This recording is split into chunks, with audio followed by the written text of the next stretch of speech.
What if Deku joined Team JPDE? Chapter 1. Team JADDE. Deku Bakugo shouted as he fired a blast at Deku. Wait Kaken. Hold on, Deku said, dodging the blasts. Bring out that 2.0 power, you damn nerd, Bakugo shouted, firing off 2 more blasts. Wait, it won't come out, Deku said, narrowly dodging the blasts. Stop. That isn't what you're supposed to do, calm down, Toshinori shouted. That power should come out when you're in trouble like before, Bakugo said. We're trying to keep it from coming out. Young Midoriya, how is it, Toshinori asked. It really won't come out. The presence is gone, Deku said. You're not scared enough. If I beat you up more, it'll come out suddenly, and then I'll beat you up so completely while you're like that, Bakugo said.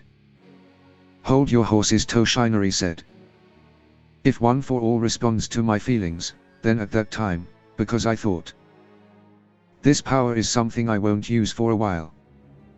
Yeah, I judged that it wasn't power I could use right now. That might be why it's like the quirk has been locked away. If that's the case, then if I formulate an image of unlocking and locking a lock and become able first to use the quirk called Back Whip, Deku muttered. This is boring, damn it. If you can't use it, then there's no point. I'm going back. Hearing you mutter gives me the creeps, Bakugo said, and left Gym Gamma. Why don't we stop here for the day, Toshinori said. Oh, okay, Deku said. Deku then picked up the notebook containing all the past users of One for All. He started to flip through it until he reached the 3rd user. What could be your quirk, Deku muttered. I'm sorry, I couldn't find anything on the 2nd and 3rd users, Toshinori said. No, it's fine. They were alive over a century ago, and at the start of quirk evolution. It would be quite hard to find anything about them, Deku said. Still, as your teacher and master, I wish I could have found more, Toshinori said. Well, I think it will be a long time before I unlock either. And if I get more control over One for All, then maybe I'll be able to ask them, Deku said. I hope it's sooner rather than later. You'll need all the help you can get to fix what I left you with, Toshinori said. The two had now exited Gym Gamma. Go and get changed and then get a good night's sleep. We'll try this aging tomorrow, Toshinori said. Alright, Deku said. Deku then began to walk to the change room, when all of a sudden he was covered in an orange light. All Might, Deku shouted. Toshinori turned around to see what was happening. Young Midoriya. What's happening, Toshinori asked. I don't know. Could this be one of their quirks, Deku asked. It's possible. Try to calm down and lock the power away, Toshinori said. Deku then started to slowly breathe in and out, but the light only intensified. It's not working, Deku said. Alright. I'll call Aizawa, Toshinori said. Yes, Aizawa answered. We need your help quick, young Midoriya's quirk is on the fritz again, Toshinori said. I'm on my way, Aizawa said, quickly standing up, and then rushed out of the dorm room. He's on his way, Toshinori said. All Might, Deku said. Deku was now starting to fade and disappear. Young Midoriya. Remember this, wherever you end up. We will find you, Toshinori said. Okay. I'll see you later, Deku said. Deku then full disappeared and the orange light fade. Aizawa then arrived. Where is Midoriya? Aizawa asked. Gone. It looked like he was being teleported somewhere, Toshinori said. Is it? Aizawa asked. No. He was covered in an orange light. So, I don't think it's the League, Toshinori said. Okay. I'll start a search party. Whilst you tell the students what happened and tell his mother. But don't tell this to Eri yet, not until I'm around, Aizawa said. Okay, Toshinori said. Aizawa started to call Nezu, whilst Toshinori went to tell the students. In the night sky, a woman with blonde hair could be seen using a telekinetic power to repair part of a street that was destroyed by some kind of impact. How many times am I going to have to fix these streets, the woman said. Then a glow of orange light appeared in the night sky. Not again, the woman complained. She then began to make her way towards the light. The orange light dissipated, and Deku found himself high in the sky. He began to fall down towards the ground. He activated One for All and aimed his arms towards the ground. As the ground approached, Deku flicked his fingers, reducing his speed. He flipped and landed safely on the ground. Where am I? Deku asked. He then jumped onto a roof to get a better view of the area. This looks like somewhere in Europe, but it's night. It should be light out. So this means I'm somewhere close to Japan. Maybe Australia, Deku muttered. Deku then pulled out his phone. Huh. No signal at all. Guess I'll have to do this the old-fashioned way, Deku muttered.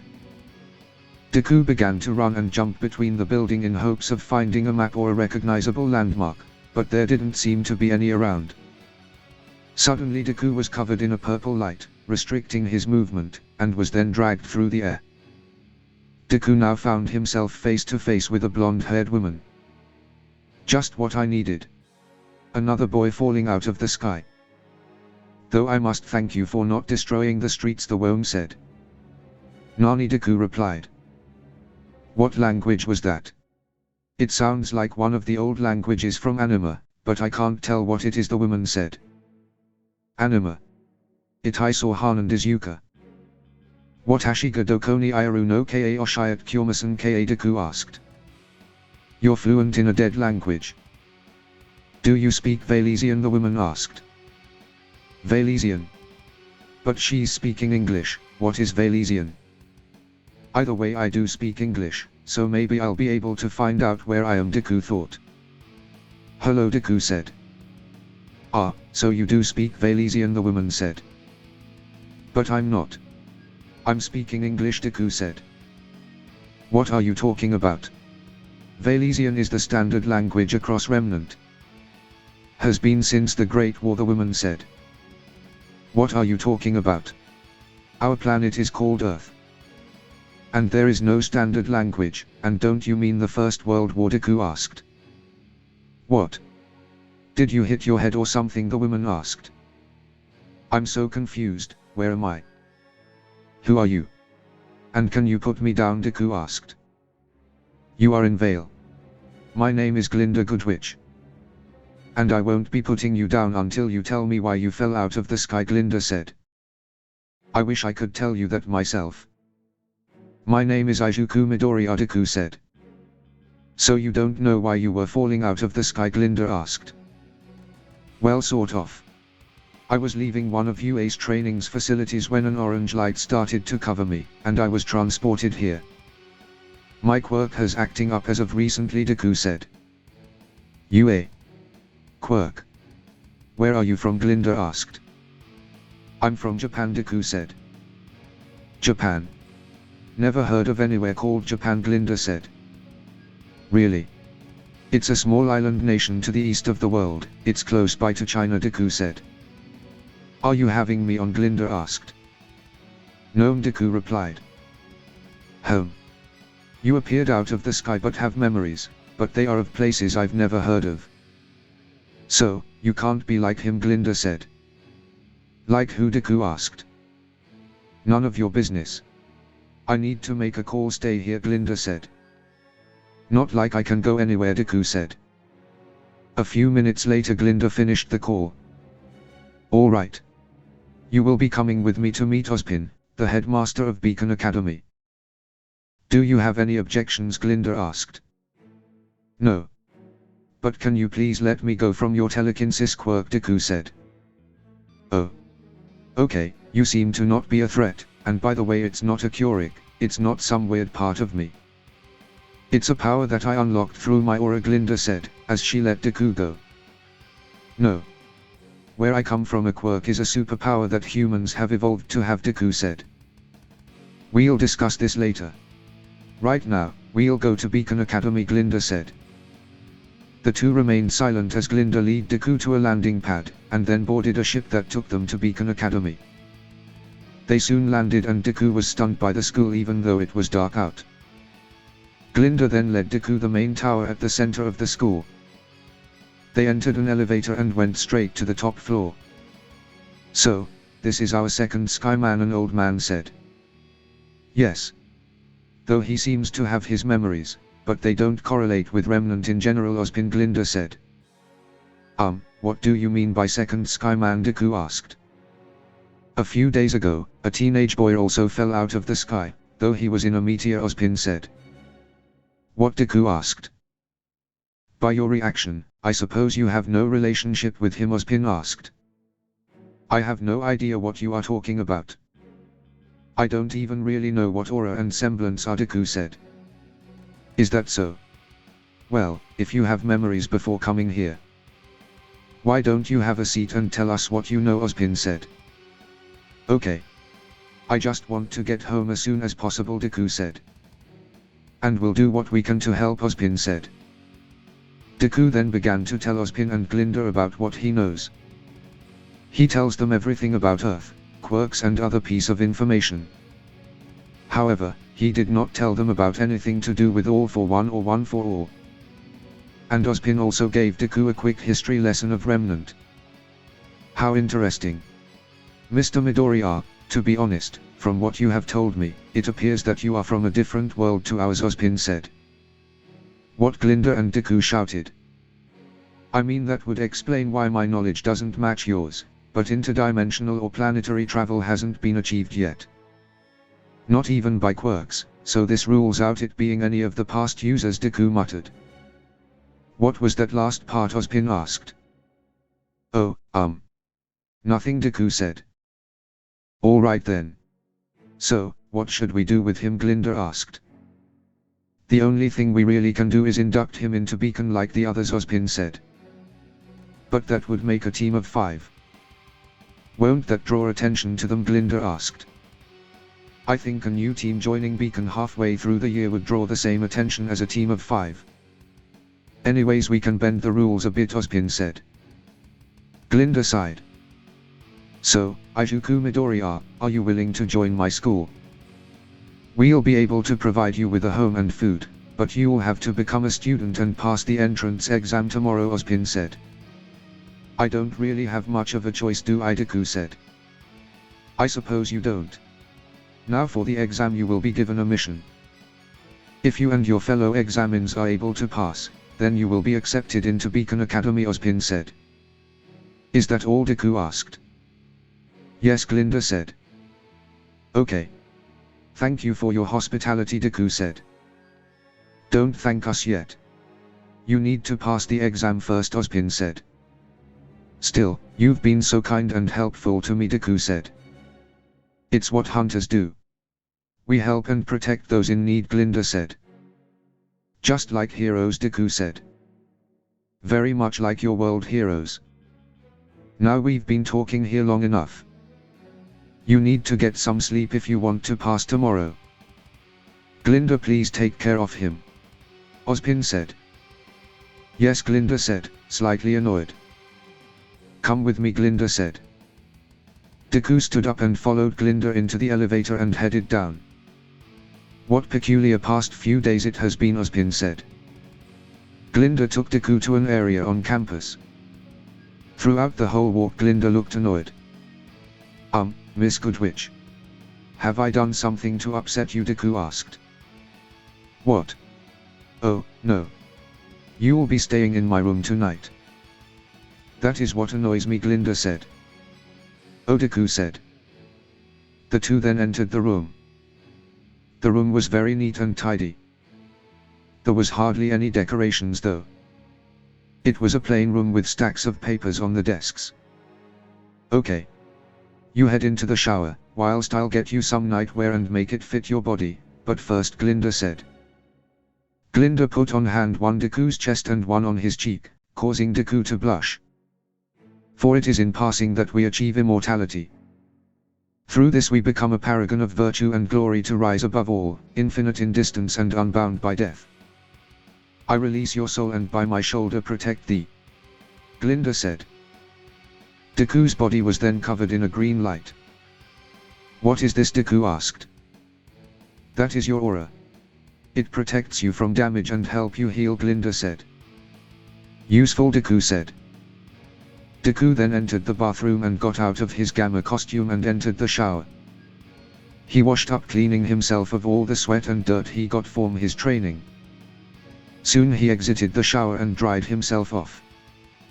Miss Goodwixth, are they ready? Deku asked. Just a moment. There. They won't fit perfectly, but they'll do for tonight. We'll get you some fitting clothes tomorrow after your exam, Glinda said, as she put the clothes in front of the door. Deku opened the door a bit and grabbed the nightwear. A few minutes later, Deku came out wearing a set of ill-fitting purple nightwear. Are they alright? Glinda asked. Yeah. They are fine, Deku said. Good.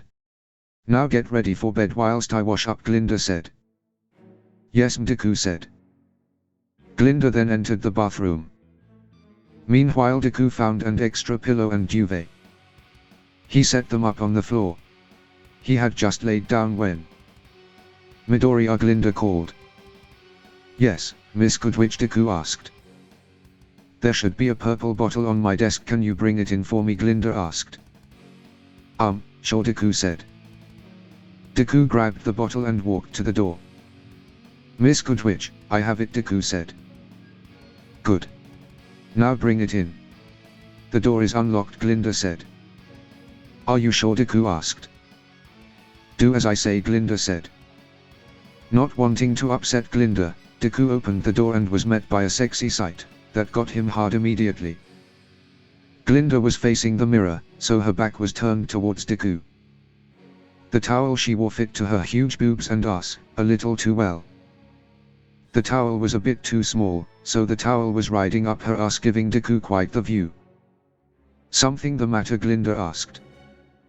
No, Deku said, as he quickly put the bottle down on the counter and quickly left. He laid in his makeshift bed trying to get the image of his future teacher's thick body, but those thoughts kept lingering. A few minutes later, Glinda came out of the bathroom wearing well-fitting nightgown, which showed of her curves like the towel. What are you doing? Glinda asked. Sleeping on the floor, Deku said. That won't do. You have an important test tomorrow and it's already late. You need as much good sleep as possible. You will be sleeping in the bed, Glinda said. But Deku tried to protest. No buts. You children need your good night's sleep, and I will not be having you be sleepy during your exam. Do you understand? Glinda asked. Yes, Miss Goodwitch, Deku said, with an almighty blush. He climbed into bed and faced away from Glinda, who also did the same. The bed was so soft and comfy that Deku fell asleep immediately, forgetting all about what happened earlier. Deku slowly woke up in the morning. As he started to wake, he felt two soft objects pressing on his face. He opened his eyes and saw that he was being pulled into Glinda's huge breasts. He tried to move away, but Glinda's arms kept his face there. Glinda then let out a moan of pleasure from Deku moving. No. Baby. Stay in bed, Glinda muttered. Deku blushed heavily at her words. He tried to escape without waking her up, but he couldn't get free. Then Glinda started to wake up. Deku quickly shut his eyes and pretended to be asleep. Glinda opened her eyes to see what she was doing. She blushed and quickly let go of Deku. Thank gods you're still asleep, Glinda said. Glinda then got out of bed. Deku opened one eye to see if she entered the bathroom. But that was the biggest mistake of his life. Glinda had not entered the bathroom. She was still in the bedroom, and she was getting changed. Deku saw Glinda stripping out of her nightgown, her figure jiggled as she undressed. Deku wanted to look away, but he just couldn't. Glinda grabbed a set of purple lingerie and began to put it on. She was just about to put on the bra when she turned to look at Deku. Deku quickly closed his eyes before she could see him watching. Deku kept his eyes closed the rest of the time Glinda got changed. Midoriya. Wake up. It's almost time for your exam, Glinda said. Deku slowly opened his eyes. Did you have a good night's sleep? Glinda asked with a blush. Yeah. Your bed is very soft and comfortable, Deku said, blushing. That's good. Now get changed. Your exam starts soon, Glinda said. Deku got out of bed, he picked up his costume and went to change in the bathroom.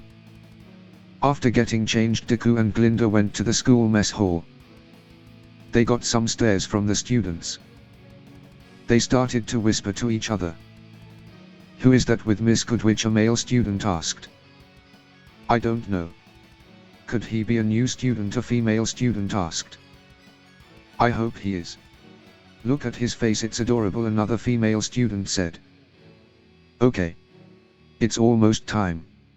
Let's go, Glinda said. They both stood up and made their way to a cliff top that overlooked a forest. At the sight, Deku saw Ozpin and 3 other teenagers, 1 boy and 2 girls. The boy had blonde hair and was wearing a biker type of outfit. One of the girls had ginger hair and was the same height as him. She wore a white blouse and grey overalls with green highlights. The other girl was shorter than him. She had pink hair and white bunny ears.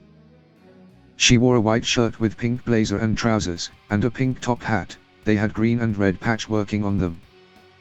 Ah, good you're here, Ozpin said. Hold on. I thought you said that she was going to be our last teammate. Does that mean she died? The bunny girl said hopefully. To your dismay, Miss Damarot, she will still be a member of your team, Ozpin laughed. Moo. Then what's with cute face? Evelyn asked. Her words caused Deku to blush. This is Izuku Midoriya. He will be joining you in this exam and will be your 5th teammate, Ozpin said. 5th. But students are put into teams of 4, the ginger girl said. That is true, Miss Polendina, but I have made an exception, due to certain circumstances, Ozpin said. Well. It's nice to meet you, Izuku. I'm David Dik Begis, David said. Nice meeting you, David. You can call me Deku if you want, Deku said. Is that a nickname? The bunny girl asked. Yeah. It's grown on me. Most of my friends back home call me Deku, Deku said. Well then. Nice to meet you, Deku. I'm Beacon's future resident sexy bunny, Evelyn Damarot, Evelyn said. Nice to meet you, Izuku. I'm Penny Polendina, Penny said. Now that introductions are over, we should move to the exam, Glinda said. Right. This is the Emerald Forest. And it's going to be the location of your exam, Ozpin said. What is our objective? Headmaster Penny asked. Objectives, Miss Polendina. First, you're to track down and group up with the last member of your team. She's already in the forest, waiting for you, Ozpin said. Moo, are you? Evelyn said. Afterwards, you will track your target, Ozpin said. Target? David questioned. A creature of grim, stronger and bigger than what ones usually nest close to Vale, has appeared in the Emerald Forest. You will find this creature and destroy it, Ozpin said. Do we get to know what grim we are looking for? Deku asked. No. Most of the time you won't have the luxury of knowing what kind of enemy awaits you beforehand, Mr. Midoriya, Ozpin said. Figures, Deku said. So we need to enter the forest, find our final member, track down this unknown grim and kill it, David said. Yes. Take your positions, Ozpin said. Miss Goodwitch points at 4 discolored patches of grass on the ground, motioning for them to stand on them. One last thing. As it is customary for Beacon, the first person you will lay eyes on upon entering the forest will be your partner for the next 4 years. Though one of you will end up alone or as S3. Whichever you chose, Ozpin said. What? But Headmaster, I thought, Penny said. Thought what, Miss Polendina? Ozpin asked. Penny then sadly looks at David. Nothing, Headmaster, Penny said. Evelyn looks at David with a big smile. She also turned to look at Deku, seeming to check him out. And to make things fair, you're all going to get launched at the same time, Ozpin said. Deku, Penny and David were shocked to hear this, but Evelyn just laughed. Before they could say anything, they were flung up into the air. You grey-haired asshole, David shouted. Deku quickly got his bearings after being launched up. He activated One for All and used Air Force to slow down as he approached the ground. I did not expect that. Hope the others are okay, Deku said. A groan then came from behind Deku. He turned around to see several black and white wolf-like creatures. So, these must be the Beowulfs Ozpin mentioned. He said they were common and not very strong on their own, but in a pack they can certainly take down a well-trained hunter, Deku said. The Beowulfs then began to encircle Deku. Okay. Time to test out my aura, Deku said. Deku got in a fighting stance and waited for the Grim to make the first move. One of the Beowulfs jumped at Deku.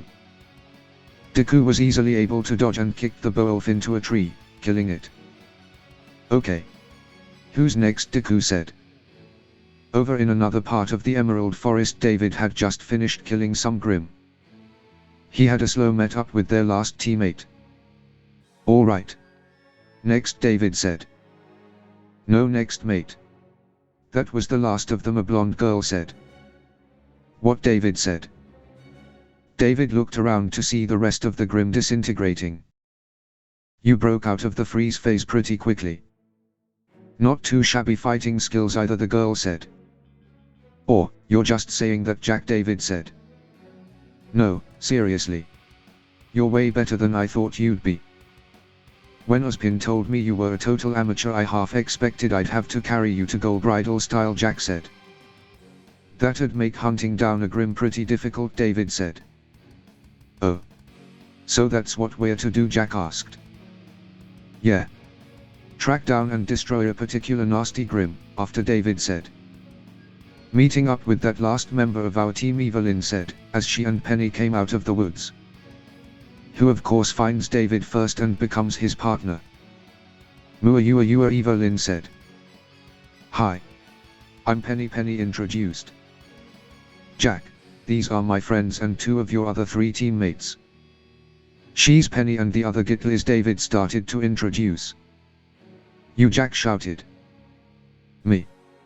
We meet again, murderer, Evelyn shouted. Stop calling me that or I swore to the gods I'll. What are you even doing here, Jack asked. Oh. Didn't you hear your partner, Poisoner? I'm one of your new teammates, Evelyn said. No, Jack said. For the next 4 years, Evelyn teased. Over my dead body, Jack shouted. Oh, if you insist. Allow me. We already have a replacement, Evelyn shouted. Ha. Bring it on, carrots. I'll tie your ears in a double overhead and then beat that grey-haired asshole to a pulp with your furry ass. Wait, what do you mean, you already have a replacement, Jack asked. There's a 5th member to our team, but that won't matter soon. At least his food won't be poisoned, Evelyn shouted. Okay, time out, David said. David moves in between the girls to separate them far enough to they can't reach each other. What's going on here? You two know each other already, David asked. How could I forget the face of my would-be killer, Evelyn said. For the love of gods, I was not trying to kill you.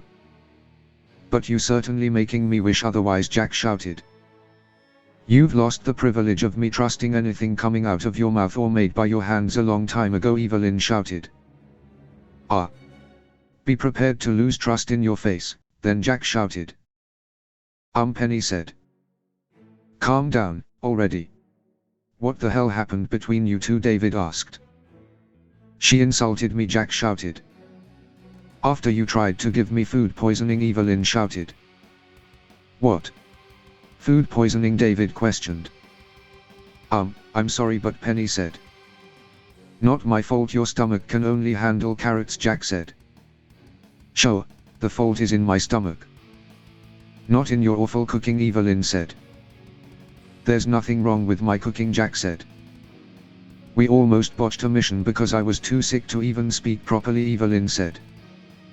Maybe you caught the flu or something on the way there, Jack said. Everyone, please, Penny said. What kind of scatterbrain would get herself sick before going in dangerous territory, Evelyn asked. The kind who pairs magenta with green and red, Jack said. It's my artistic vision. Yeah, Evelyn said. Your artistic what? David asked. Will the three of you pay attention to me already? Penny shouted very loudly. Sorry, Penny. What is it? David asked. I'm sorry for being rude, but I need to. Evelyn, Miss Blonde Hair, Penny said. Jack. You can call me Jack. Nice to meet you, Jack said. Jack. It's a pleasure. What I wanted to say is, you and Evelyn are being awfully negative right now, Penny said. Bollocks, Jack said. Crap, Evelyn said. We should prepare, Penny said. We don't have that much time. There's something coming our way, Evelyn said. Evelyn and Penny produced their weapons and got ready to fight. Of all the places to meet Carrot's aging. Evelyn, what do you hear? Jack asked. Quick footsteps. Rapid but not heavy. And there's the sound of rustling leaves but no destruction, Evelyn said. Is it a single enemy? Penny asked. Yes, Evelyn said. For the love of... What exactly did Ozpin want us to hunt? Jack asked. But how did it find us before we found it if it was so far away? David asked. What do you mean how? We were inches away from a cat fight there, Jack said. Jack, David suffers from amnesia. He knows very little about Remnant and the Grim, Penny said. You can't be serious, Jack said. David, Grim are attracted by negative emotions, Evelyn said. What? You mean it found us because of your fight? David asked. Yeah, we probably shouldn't have done that in a Grim-infested forest. But she gets on my nerves, Evelyn said. We can do that later. Now focus, damn it. What do we know about this thing? Jack asked. Ozpin said it's not native to the Emerald Forest, David said. It was also implied to be particularly dangerous, so it's safe to assume it's not a common Grim, Penny said. So we're looking at a single, dangerous Grim who's agile enough to move through this thick forest without causing unnecessary damage and whose footsteps are clicks. It doesn't sound like any Grim I've ever encountered, Evelyn said. Oh, darn it. I know what kind of Grim it is, Jack said. You do? David asked. It's a Jack said. The Grim that came out of the woods. It looked like a mantis. It had two scythe-like claws at the front and big red eyes. There was white plating that covered the some part of the Grim. That's a Walang. We've got to get out of this thicket immediately. We need open ground, Jack said. There's a large glade to the north of here, Penny said. You. So creepy. But wouldn't the forest give you more cover? Evelyn asked. No amount of cover would do us any good, fighting this thing, Jack said. The Walang the back up. Its body shimmered with refracted light, and soon it disappeared. Oh shit, David shouted. Let's get out of here, Jack shouted. The four quickly make a break for the clearing to the north. It's right behind us, isn't it? David asked. Darn right it is. Jack said. I'm not stopping to check, Evelyn shouted. Can we even outrun it in a forest? David asked. I'm sorry that you couldn't be eased into these kinds of situations, David. But sometimes you have no, Penny said. Duck, Evelyn shouted. Holy, David said. A tree was cut by the Walang and began to fall. The four narrowly dodged the tree. Less talky, more runny, Evelyn said. What? Evelyn said. Not all enemies will allow you to think about your next move, David. Sometimes you to just act, Penny said. The trees. It's coming again, Evelyn said. David, watch out. Dodge, Penny said. Another tree fall down, almost hitting David. Good job, David, Penny said. I don't think you're supposed to compliment people on avoiding death, but thanks, anyway, David said. Keep in mind though that unlike now, you'll more often than not have a limited time to make your decisions, Penny said. How much further? Penny Jack asked. 704th too. Watch out, Penny shouted. A tree a few paces in front of them had started to fall and was going to block their path. We can't slow down, Jack said. Slide under, David was saying. An air bullet came out of the forest and destroyed the falling tree, only leaving a small stump of it left. Holy! What was that? Evelyn asked. Just then a green blur came out of the forest. It jumped between the trees, getting further ahead of them. It then landed on a tree, and then the green blur came quickly towards them, but the left. There was then a sound of an impact followed by the Walang screeching. The green blur then appeared next to them and slowed down to show Deku. What the? You were able to hit that thing? David asked. Yeah. I've had practice with invisible targets, Deku said. That's impressive, but how did you find us? Evelyn asked. I heard the call of a wild ginger, Deku said, causing Penny to blush with embarrassment. Thanks for the help, Fifth, Jack said. No problem, the fourth, Deku said. The now team of 5 continued their sprint to the clearing. The glade is right in front of us, Penny said. What's the plan now? David asked. Depends. How do you feel, David? Jack asked. I feel fine. Don't worry about me, David said. Glad to hear it. Listen up. The moment we break out of the thicket, turn around and fire everything you've got. Got it, Jack said. I'm going middle, Evelyn said. I'll aim high, Penny said. So will I, Deku said. I'm going low then, David said. I'll join you, partner. When I count from 3. 3, Jack said. 2, Evelyn said. 1, Penny said. The 5 then turned around and fired everything they had at the Walang. Did we get it? David asked. Oh, we got him for sure, Jack said. But it's not over yet, Evelyn said. The Walang comes out of the woods still alive, but heavily injured. Its left back leg and right middle leg are missing, and a pair of wings are damaged and riddled with holes. Final round, team. You ready? Jack asked. The 5 began their final assault on the Walang. Deku was firing air bullets and bouncing off the high points, punching and kicking the Walang as he flew past it. Evelyn, now, Jack said. Penny, give me a boost, Evelyn said. Affirmative, Penny said. David, its arms, Jack said. Got it, David said. He used his whip to restrain it. Evelyn then goes into Penny's hand as then Penny shoots Evelyn towards the Walang. At the same time Deku bounced off a tree and flew towards the Walang's head. As Deku approached, Evelyn had stabbed it in the head, causing it to fall, and so was now on a collision course with Evelyn.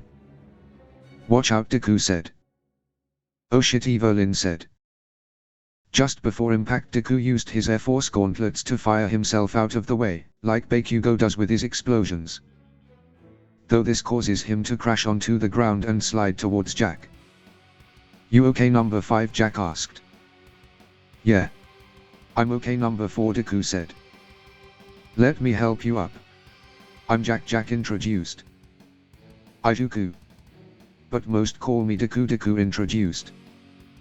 That was quite impressive. Being able to hit an invisible target is something most hunters can't do, Jack said. Well, most hunters don't have a friend whose Q semblance allows them to turn invisible, Deku said. Well, it's nice to know we don't have another amateur on our team, Jack said. That was incredible.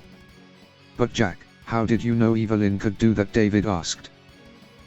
This is not the first time we've fought together. As much as I hate to admit it, she's terribly good with that weapon of hers, Jack said. Still, good job, David. Penny Ijuku. You reacted to our cues quickly and efficiently. That was great teamwork. Minus that last part, Jack said. Guess that could use a bit of work, Deku said. For real. I've never worked in a team before, so I thought, Penny said. Penny, you were incredible, David said. More than that. Spectacular. Your aim was true and you didn't make MW lose any momentum. It's like my legs were pushing off solid metal, Evelyn said. It was no trouble at all. I just have a particularly deep knowledge of momentum and forces of action-reaction, Penny said. And high physical strength. I'm no slough, you're probably stronger than me, Jack said. She gives the best hugs in the world, that's for sure, David said. We're gonna need an orthopedist on standby if she hugs with her full strength, Evelyn said. The group breaks out into laughter. Well. It seems congratulations are in order, children, Ozpin said. Headmaster Ozpin, David said in surprise. You were watching, Penny asked. Not this closely all the time, but did you think we would let 5 children enter this forest on a dangerous mission without supervision, Ozpin said. Yes, Evelyn said.